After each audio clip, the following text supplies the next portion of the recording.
Joining us now with reaction, American Conservative Union Chairman Matt Schlapp, Judicial Watch President Tom Fitton, and Fox News contributor Tammy Bruce is joining us in studio here in New York.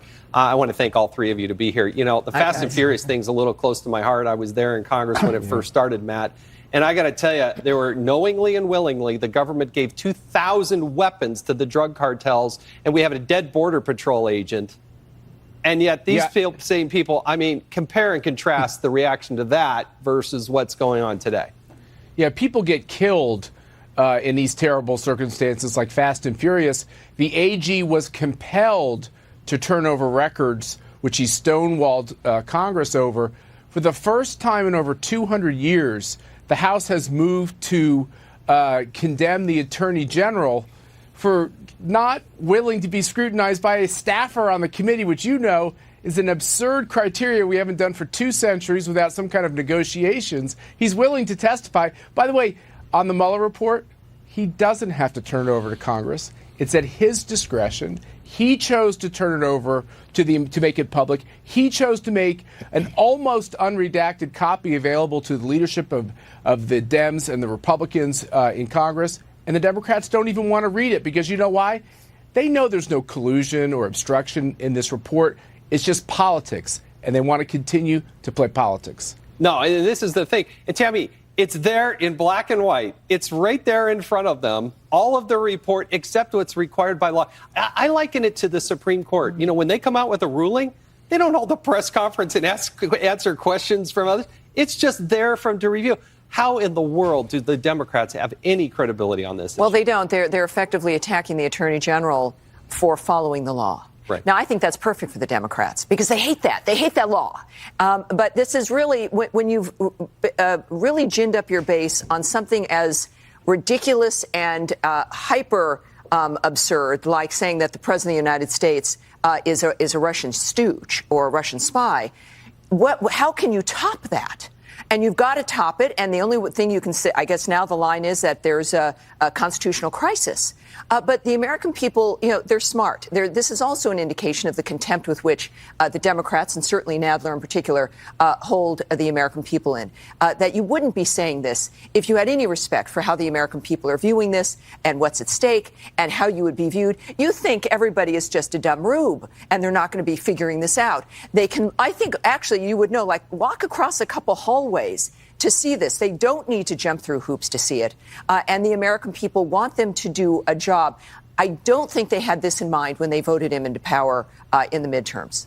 No, I think the Attorney General is doing an absolute fantastic job.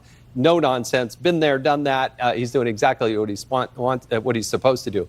Tom, Judicial Watch is just, I mean, they have led the charge to trying to expose what our government's doing. And compare and contrast for us your experience with the Obama administration, because it's not as if they were open, transparent, and complying with the law along the way, were they? No, and the Justice Department, especially in the Obama administration, led by Eric Holder for a good period of time, was a black hole in terms of transparency. Unfortunately, as you know, Jason, it continued under Jeff Sessions and the Justice Department still. So, you know, I recognize you have these fights between the legislative branch and the executive branch about documents, but this is a trifle of a fight.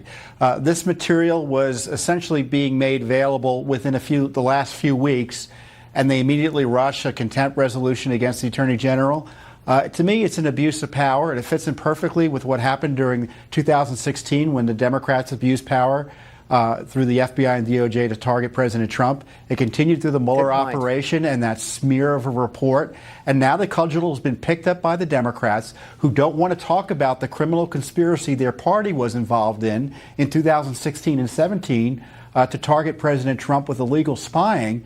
They'd rather talk about this pretend fight and with the Attorney General with Attorney General Barr, who they are smearing. And, you know, this awesome power they have to hold someone in contempt, you know, it's pretty darn serious when they start invoking it lightly, because they're effectively saying Attorney General of the United States needs to be put in jail over a few lines of text that we're fighting about. It shows you where the Democratic mentality is here, that they just want to jail their political opponents. The rule of law, it doesn't matter. And Matt, to Tom's point there, Are they just trying to distract from the fact that we have a pending Inspector General report and that the Attorney General is looking into spying and other types of things that the Democrats may have been doing previously? Yeah, if you actually think about it, because the Democrats played stall ball and had this 22-month, $35 million investigation on this ridiculous and ill-founded charge of collusion, now we're back into the election season. Think about it, Jason. Right, they crazy. waited so long that now it's about their wrongdoing, and that's what we're going to be talking about when this IG report comes out. You know what it all points back to? You know what I want to know? What did Joe Biden know? That's what Republicans need to start asking. No, it's a good question. We only have 30 seconds left, but Tammy and Tom, where do you think contempt goes next? Real quick. I think obviously they've got the votes to be able to do it. We'll see if any Democrats have any courage to admit that this is ridiculous. And there are some in some vulnerable districts, so maybe not every Democrat will vote for it. It's a distraction. It's going to go nowhere, I think, politically nor legally. Thank you all for joining us. We really do appreciate it.